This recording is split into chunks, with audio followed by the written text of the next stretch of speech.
자, 안녕하세요. 지텔프 유정 강사고요. 이번에 문법 개정서 새로 출간된 거와 같이 독해도 개정서가 새로 출간이 돼서 이제 수업을 진행을 할 텐데, 자, 수업 들어가기 전에 제가 독해 관련돼서 이제 할 말 좀 하고, 그리고 지텔프 독해 구성 특징 설명드리고, 그 다음에 수업 들어갈게요. 자, 일단 제가 올해 1월부터 지텔프 독해 실강 3주반을 진행을 하는데, 이제 그전에도 알고는 있었지만 제가 이 3주반에서는 이제 매일매일 단어 시험을 보거든요. 그러면서 느끼는 건 학생들이 정말 단어를 모르는구나. 단어를 모르니까 당연히 점수가 안 나와요. 단어를 모르니까 당연히 해석이 안 돼. 그리고 단어를 모르면 아무리 제가 수업 시간에 이게 중요해 저게 중요해라고 강조를 했어도 단어를 모르면 일단 정신이 멍해지기 때문에 그런 강조하는 내용들이 들어오지 않아. 아셨지? 그래서 여러분들이 항상 문법이랑 비교를 하기 때문에 독해도 어떤 요령이 있지 않을까라는 착각을 하시는데, 지텔프 문법은 남달라요.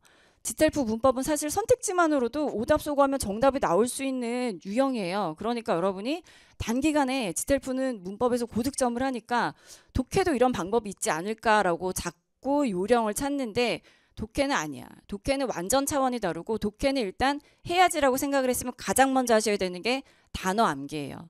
그리고 단어는 정말 뭐 하루에 뭐 20개, 30개 외워서 언제 내가 그걸 다 외워. 저는 하루에 200개는 외우라고 얘기를 해요. 150개에서 200개. 그러니까 저희가 수업 시간에도 4과 정도를 보는데 그게 200개거든요. 그래도 외우라고 막 몰아붙이면 외워요. 안 해서 그렇지. 그러니까 여러분들도 일단 150개에서 200개 암기하셔야 돼. 근데 정말 내가 시간이 안 된다. 그러면 100개라도 암기를 하셔야 돼. 그래야지 모아서 그 암기 단어가 쌓여지면 이제 해석이 되고, 그리고 나서 시험을 볼 수가 있지. 20개, 30개는 정말 단어 외우는 것도 아니에요. 그래서 일단 단어 암기하실 때 한 150개에서 200개 정도는 암기하시고, 또 암기하는 방법도 절대 독서실에서 눈으로 보시면 암기되는 게 아니야. 그건 시간 낭비야. 여러분이 단어를 눈으로 본다는 건 그건 독서하는 거지 암기가 아니거든요. 일단 영어는 암기할 때 소리내서 말로 해서 달달 암기를 해야지 그게 머릿속에 오래 남지, 눈으로 보면 그냥 끝까지 계속 봐. 암기가 안 되니까. 그래서 단어 암기는 무조건 독서실에서 하지 말고 집에서 맘 편하게 소리 내서 읽으면서 달달 암기하는 연습하시고, 자, 그리고 나서 이제 단어 암기가 좀 되면 여러분이 직해 연습을 좀 하셔야 되는데, 이 직해라 함은 영어는 우리말과 어순이 다르죠. 그러니까 영어를 딱 읽고 우리말로 바꿔서 해석하면 그게 의역인데, 그렇게 되면 이 문장이 주고자 하는 의미를 나도 모르게 변질시킬 수 있어.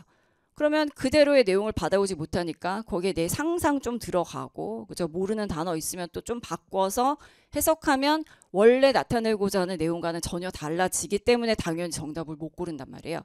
그래서 여러분들이 또 필수적으로 하셔야 되는 건 직해 연습인데, 자, 이 직해는 학생들이 잘못 이해하면 단어마다 끊거든요. 단어마다 끊는 게 아닌 것이, 영어는 구나 절의 의미 단위로 연결되어 있으니까 그 연결 단위대로 묶어서 순서대로 해석해 주시는 거야. 자, 구는 우리가 지텔프 문법에서 배워요. 투부정사구, 동명사구, 그래서 아니면 또 전치사구, 이렇게 그 덩어리를 하나로 묶고, 절도 배워요. 형용사절, 부사절 배우고, 명사절은 이제 시험에 안 나오니까 이제 하지 않지만 그래도 명사절도 절이잖아요. 그래서 이 절의 시작은 접속사니까 구 덩어리 묶고 접속사 시작에서 묶고, 그래서 그 묶은 덩어리대로 순서대로 해석하면서 그 내용을 그대로 이해하는 연습도 필요해. 이렇게 단어 외우고 직해 연습하고, 그리고 나면 이제 여러분들이 이 문제를 풀 수업을 들을 준비가 되는 거지, 단어가 외워지지 않고 해석이 안 되는데 어떻게 이 교재를 보면서 문제들을 풀겠어요. 그러니까 이런 연습을 하면서 이제 그 독해 수업을 들으시는 거예요. 독해 교재의 문제를 풀고. 그럼 이제 독해 교재로 갔어. 그럼 여러분들이 일단은 지문 전체를 다 해석하는 연습은 필요 없고, 이제 각 파트별로 어떤 유형의 특징이 있는지를 아시고, 그래야지 접근이 쉬울 거니까. 그 다음에 지텔프 독해는 그래도 좀 좋은 것이, 문법과 마찬가지로 지텔프 독해도 좀 좋아하는 오답의 유형은 있어. 근데 걔가 문법처럼 항상 그렇게 눈에 띄게 들어가는 건 아니지만, 여러분들이 문제를 풀다 보면 지텔프가 이런 유형의 함정들을 좋아하는구나가 있으니까 그 함정들을 연습하면 정답 고를 때 오답으로 빼버리면 되니까 정답을 고르기는 훨씬 쉬워지겠죠. 그래서 이런 과정을 거친 다음에 여러분들이 점수를 낼 수 있는 거지, 공부를 안 하면서, 그 공부에는 단어예요. 단어 암기를 안 하고 직해 연습을 안 하면서 계속 문제만 풀면서는 나는 문제집 다 풀었는데 점수 안 나와요. 당연하죠. 문제만 많이 풀었지 그 안에 있는 내용들이 확실하게 내게 안 됐기 때문에 그냥 시간 낭비한 거나 마찬가지야. 그러니까 여러분들이 독해 점수가 안 나와. 그러면 문제집 풀 생각보다는 먼저는 단어 암기 확실히 하고 직해 연습하면서 그리고 파트별 문제 유형의 특징과 그 다음에 각 문제들에 있는 오답 유형들을 여러분들이 연습을 하셔야지 내가 독해 점수를 낼 수 있는 준비가 된다고요. 자, 잔소리였는데 제가 정말 꼭 얘기하고 싶었어요. 그래서 여러분들이 정말 단어 좀 외워주시라는 거. 단어 없이는 독해 점수 안 나온다는 거. 자, 그러면 이제 잔소리 충분히 했으니까 이 지텔프 독해가 갖고 있는 특징을 좀 설명드릴게요. 자, 지텔프 독해는 지금 보시는 것처럼 총 4파트로 구성이 되어 있고 이 파트 하나가 지문 하나예요. 그러니까 총 4지문이겠죠. 자, 지텔프 독해는 제가 문제 풀 때 한 45분을 잡고 문제를 풀라고 얘기하는데 이 45분을 풀로 다 문제 풀 때 쓸 수는 없고 이제 5분은 마킹도 해야 되고 어쩌고 저쩌고 시험장 가면 좀 정신 없잖아요. 그러니까 5분 빼고 40분 동안 여러분들이 문제를 푸는 거예요. 자, 지텔프는 총 90분을 보는 시험이니까 우리가 문법은 학생들이 막 빨리 풀려고 그러면 10분 동안도 막 풀고 이러는데 그렇게 되면 자잘한 실수들이 생겨. 마킹도 해야 되고. 그래서 제가 문법을 한 15분 정도 잡고 푸세요라고 얘기를 하고 LC 같은 경우는 30분으로 정해져 있으니까 우리가 거기서 뭐 시간 빼올 수 없고 그래서 남는 45분을 독해 할애할 수 있는데 그중에서 5분을 빼면 이제 여러분은 40분 동안 문제를 푸는 거죠. 그래서 이제 이상적으로 보면 각 파트당 10분씩 일단 할애를 할 수 있다고 보고 이제 문제는 총 28개가 있어요. 그러니까 또 파트당 7개의 문제로 구성이 되어 있을 텐데 여기에 2문제는 다 단어예요. 어휘 문제예요. 그러니까 여러분이 내용으로 풀어야 되는 총 문제의 개수는 20개인 거죠. 자, 파트 1은 유명한 인물의 일대기야. 이게 뭐 꼭 사람만 들어가는 건 아니고 뭐 슈퍼맨 이런 주제가 나온 적도 있는데 암튼 유명한 인물의 일대기니까 시간의 흐름을 갖는 지문인 거고 그 다음에 파트 2는 인터넷 기사문인데 최근에 진행했던 실험이나 연구에 관한 지문이에요. 그러니까 학생들이 이 중에서 제일 어려워요 하는 게 파트 2인데 왜 그러냐. 이제 여러분이 생소한 주제가 막 들어가기도 해요. 무슨 뭐 의학 이런 게 들어가기도 하고 그 다음에 뭐 여러분 다 싫어하는 무슨 지구과학 종류 뭐 공룡 이런 얘기들 들어가는데 이제 그런 주제가 들어가면 여러분 익숙하지 않은 단어가 들어갈 수밖에 없지. 그래서 그런 단어를 보고 어려워야 하는 거예요. 근데 여러분이 어렵다라고 생각하는 그런 뭔가 전문적인 단어들은 지문에 무조건 설명이 들어가 있거든요. 그러니까 그 설명을 하고 있는 기본 단어를 잘 모르니까 지문 자체가 어렵게 느껴지는 것 뿐이야. 그러니까 여러분은 일단 다시 한번 잔소리하지만 단어 무조건 암기하시면 여러 가지가 해결돼요. 그 다음에 파트 3는 특정 주제에 관한 백과사전적인 해설, 즉 뭐 주제가 에펠탑 아니면 뭐 김치 이런 식으로 들어가서 에펠탑이 무엇인지 뭐 에펠탑의 특징이 무엇인지 뭐 김치가 무엇인지 김치에 대한 특징이 무엇인지 이런 식으로 구성이 된 지문을 얘기해요. 그러니까 파트 3 같은 경우는 일단 뭐 지문의 흐름이라기보다 왜냐면 그 지문의 주제에 따라서 이제 내용상 연결이 달라질 거니까 이 파트 3는 일단 정답의 근거를 찾으면 그 부분을 다른 파트보다도 좀 더 세부적으로 꼼꼼하게 해석하는 게 중요하고 파트 4 같은 경우는 편지 지문이에요. 그러니까 편지 지문이니까 길진 않지 짧은데 토익에 나오는 편지 지문하고는 좀 달라요. 그 문제의 종류가.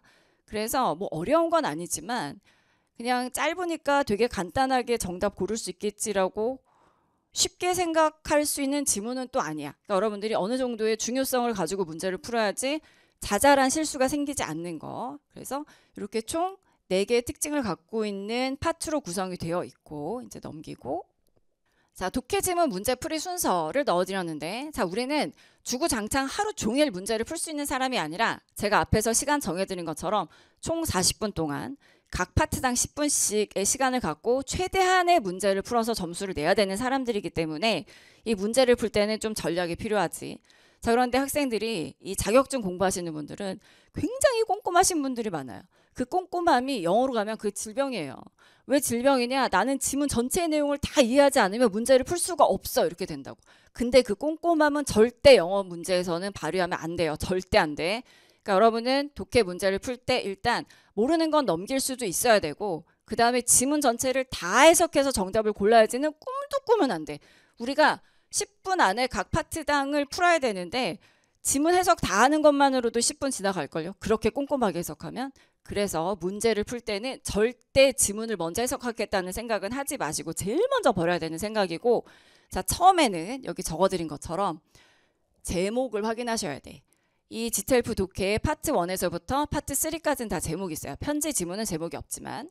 그래서 제목을 먼저 확인해요. 자, 그래 놓고 첫 번째 단락에서는 항상 제목에 대한 설명이 들어가거든. 이 제목이 주제인데 주제에 대한 내용을 알지 못하고 문제로 들어갈 수는 없으니까 첫 번째 단락에서 제목에 대한 부연 설명된 곳을 찾아서 일단 읽어요. 그리고 나서 쭉 읽지 말고 그 다음에는 얼른 문제로 가는 거예요. 질문으로. 그래서 질문을 먼저 해석을 하는데 질문을 5개 다 읽는 게 아니라 이제 풀 문제들만 먼저 찾아가는 거지. 예를 들면 파트 1의 첫 번째 문제가 53번인데 자, 제목 읽었어? 지문에서 첫 번째 단락에서 이 제목의 사람이 누군지 일단 대략의 정보를 알았어? 그럼 53번 문제로 얼른 가는 거야. 53번 질문을 읽고 그 다음에 질문이 언급된 곳을 지문에서 찾는 거예요. 즉 질문에 있는 단어를 지문에서 찾는 거야. 근데 그때 동의어로 들어가 있을 수도 있고 재수가 좋으면 질문과 똑같은 단어가 지문에 있을 수도 있어요. 자, 그래서 이 질문이 있는 곳을 지문에서 찾는 게 사실은 보통 학생들이 자격증을 공부하니까 2년에 한 번씩 영어를 보잖아요. 그러면 영어 문장이 눈에 익지 않기 때문에 요 시간이 좀 걸리는 거지. 이 질문을 지문에서 찾을 때. 그런데 쓸데없는 부분 있죠. 그러니까 이 질문에 있는 단어가 언급되지 않은 곳까지 다 해석하려고 하니까 결국에 지문을 다 읽어요 라는 얘기를 하는데 일단 내가 찾는 단어가 보이지 않아. 그러면 거기 막 버리고 가요. 막 버리고 가서 결국에 내가 찾는 단어가 나온단 말이야. 그러면 그 단어가 속해 있는 문장만 정확하게 해석하시면 돼. 그러니까 이 부분은 일단 여러분이 연습을 좀 하셔야 되는 거. 그리고 나서 지문에서 근거를 찾았으면 앞에서도 제가 강조했듯이 그 부분을 해석하는데 이때가 직해하셔야지. 정확하게 끊어서 직해해서 정답은 선택지에서 똑같은 단어를 고르는 게 아니에요. 절대 같은 내용을 찾는 거야. 선택지에서 같은 내용을 찾을 때 제가 수업을 진행하면서 보니까 어떤 실수들을 많이 하냐면 해석을 해서 선택지에 있는 정답을 고르는 게 아니라 지문에서 봤던 내용에 있는 단어가 뭐 한 2-3개 중복돼 있으면 해석도 안 하고 당연히 같은 뜻이겠거니 하고 정답을 엄청나게 올라. 그 실수를 절대 하지 않으시려면 여러분들이 직해하는 연습을 꼭 하시라고. 그래서 얘는 제가 지금 넣어드린 이 3가지의 방법은 그냥 이런 게 있구나 하고 넘어가시면 안 되고 여러분들이 여러분 걸로 만들어야 돼요. 그래서 연습을 해야 돼. 그러니까 다시 한번 반복해요. 일단 제목을 확인해. 제목에 대한 부연 설명이 첫 번째 있으니까 일단 제목이 뭔지는 알아야 돼서 일단 읽어요. 빨리 읽어. 그리고 나서 쭉 읽지 말고 이제 질문으로 얼른 가요. 이제 질문을 읽고 나서 사실 우리가 뭐 핵심어구 뭐 이렇게 얘기하는데 다 필요 없고 그냥 질문에 있는 단어를 지문에서 찾는 거야. 근데 찾을 때 시간이 걸리는 건 이제 영어 문장을 많이 안 봤으면 당연하긴 하지만 그래도 최대한 속도를 높이려면 내가 찾고 있는 단어가 있는 문장이나 구문이 아닌데 그럼 빨리빨리 버리고 가. 그래서 찾았어. 지문에서 근거를 찾았으면 여기서 하셔야 되는 건 직해고 그리고 선택지에서 정답 찾을 때 하셔야 되는 건 똑같은 단어라서 정답이 아니라 해석했더니 같은 내용이네 그래서 정답이야. 그래서 어떤 경우엔 똑같은 단어가 들어있지만 해석이 같으니까 정답이 돼야지 단지 같은 단어가 들어있어서 정답이 되면 안 되는 거예요. 넘기고 자 이제 파트 1을 들어갈게요. 파트 1을 이제 이 긴 잔소리 끝나고 이제 드디어 파트 1을 들어가는데 자 파트 1은 제가 앞에서 얘기했지만 유명한 인물의 일대기야. 자 일대기라는 건 이 지문이 흐름을 가지고 있다는 건데 시간상의 흐름을 갖고 있다는 거겠죠.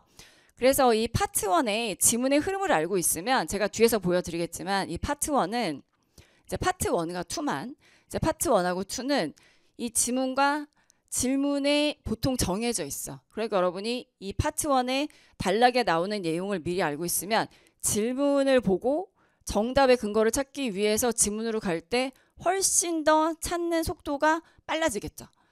자 일단 파트 1은 첫 번째 단락은 당연해요. 주인공이 누군지 모를까봐 주인공에 대한 소개가 들어가. 자 그리고 나서 얘가 문제랑 연결이 되는데 이 주인공의 중요한 업적이 무조건 있어요. 좀 이따 보여드리겠지만 이제 미리 얘기를 하면 이 파트 1의 첫 번째 문제는 주인공이 무엇으로 가장 유명합니까? 뭐 이런 거 좋아해. 그럼 유명한 건 결국 그 주인공에 대한 업적을 묻거든요. 그래서 첫 번째 단락에서 주인공에 대한 소개하고 나서 바로 중요한 업적이 들어가니까 첫 번째 문제에 대한 근거를 찾으려면 저 밑에 있는 두 번째, 세 번째 단락으로는 전혀 갈 필요가 없다라는 거죠. 이 지문의 흐름만 알고 있으면 첫 번째 단락 가서 바로 정답의 근거를 찾아서 해석하면 되겠죠. 그래서 여기도 그냥 보지 마시고 암기하세요. 자, 첫 번째 단락에서 하는 게 뭐라고요? 주인공에 대한 소개. 당연하지. 누군지 모른 채 맨 마지막에 사실은 그 사람 이런 사람이었어요는 아닌 거지. 첫 번째 단락에서 주인공에 대한 소개. 그 다음에 정답의 중요한 근거인 주인공에 대한 중요한 업적. 그 다음에 두 번째 단락은 주인공이 뭐 어디에서 몇 년도에 출생해서로 다 시작해. 그럼 이제 그 문장은 볼 필요 없어. 근데 뭐는 보냐면 출생하고 나서 어린 시절에 학창 시절에 그 다음에 중요한 업적 전에 청년 시절에 얘네들은 문제가 돼서 나갈 수 있는데 보통 두 번째 단락은 두 번째 문제랑 연결이 돼요. 그래서 두 번째 문제는 보통 이 주인공 앞에 뭐 어린 시절에 뭐 누구는 이렇게 물어봐. 그럼 이 어린이 그냥 내용상 어린이 아니라 어린 시절이니까 나는 두 번째 단락 가서 정답의 근거를 한번 찾아봐야 되겠다라는 생각을 할 수 있게 해주면 우리가 정답의 근거를 찾을 때 훨씬 더 시간이 단축되잖아요. 그래서 두 번째 단락은 주인공의 출생, 어린 시절, 학창 시절, 청년 시절인데 뭐 출생은 볼 필요 없고 이 부분은 문제가 돼서 나갈 수 있는 내용들이에요. 그 다음에 세 번째, 네 번째 단락은 이제 주인공의 여기서 언급됐던 이 중요한 업적과 관련된 내용이 좀 더 세부적으로 들어가요. 좀 더 세부적으로. 그래서 보통 세 번째, 네 번째 문제도 요 세 번째, 네 번째 단락과 관련이 되는데 그 업적 관련된 자세한 내용은 주인공에 따라 다를 거 아니에요. 그러니까 요 세 번째, 네 번째 단락과 연결된 세 번째, 네 번째 문제는 뭐다라고 정할 수는 없지. 그 대신에 여러분들이 일단 한 세 번째나 네 번째 단락 가서 정답의 근거를 찾아볼까까지는 되겠죠. 근데 마지막 단락은 이 주인공의 근황이나 말년, 뭐 어디에서 행복하게 살고 있다라든지 뭐 어떻게 돼서 무슨 뭐 박사학위를 받는다라든지 뭐 상을 받는다라든지 아니면 어떻게 죽었다라든지 이런 내용이 들어가거나 아니면 주인공에 대한 전반적인 평가도 들어가. 이렇게 쭉 앞에서 설명을 해주고 자, 이 사람은 이런 사람입니다 라고 뭐 어떤 칭찬이 들어갈 수도 있는 거고 어떤 뭐 나쁜 소리가 들어갈 수도 있겠지만 나쁜 소리가 들어간 주인공은 없었어. 그러니까 자, 이 사람은 이런 사람이에요 라고 좀 대단해요 라는 평가들도 좋아해요. 그래서 파트 1의 지문의 흐름은 여러분들이 그냥 보고 말 게 아니라 이제 계속 반복해서 잔소리를 하지만 이 흐름은 좀 암기하셔야 돼. 자, 일단 첫 번째 단락에 뭐 있다고요? 주인공에 대한 소개. 그 다음에 문제랑 직결되는 주인공의 업적. 두 번째 단락은 주인공이 태어나서는 이제 두 번째 단락에 그 주인공의 어떤 출생 관련된 시작은 그 뒤에 쭈루룩 뭐가 나오겠구나. 이제 어린 시절이나 학창 시절이나 이게 중요하기 전에 그 청년 시절까지라는 힌트로만 삼는 거고. 그다음에 세 번째나 네 번째 단락은 요 첫 번째 단락에 언급된 중요한 업적과 관련된 이제 좀 더 세부적인 내용들. 그다음에 마지막 단락은 이 주인공이 뭐 어떻게 살고 있는지 뭐 죽었는지 뭐 어쨌는지 말년이나 그 다음에 주인공에 대한 평가 쪽이 들어가 있어요. 자, 넘겨볼게요. 자, 파트 1에서 공통적으로 출제되는 문제 유형은 제가 앞에서 이제 거의 다 얘기했어. 자, 한번 보세요. 지금 여기선 제가 퀘스천 1이라고 넣었지만 이게 실제 문제면 53번이야. 그 다음에 퀘스천 2는 54번이고 퀘스천 3는 요게 이제 세 번째, 네 번째 문제들이 있고 54, 55, 56, 57번이지. 그래서 이게 마지막 문제예요.